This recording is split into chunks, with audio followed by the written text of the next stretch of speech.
how to add a lock screen to your laptop in Windows 11. So if you want to add a lock screen where your password will be required to sign into your computer, then the first thing you need to do is open up the Start menu on your PC. You can then search for Settings and click on this window here. Over on the left-hand side, click on Accounts. You'll then need to scroll down the page to Sign In Options, and then scroll down to the password.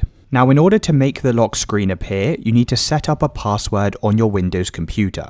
So just go and press the Add button, and then you can create a password for your laptop. Now, once your password's been added, that will make the lock screen appear. You can then click on Personalization in the left-hand side, scroll down to the lock screen, and here's where you can go and customize your lock screen. So for example, you can go and change things like the background, and you can also change what displays on the lock screen as well. Now, the next time you go in, sign out of your computer, you'll then be able to see your laptop's lock screen.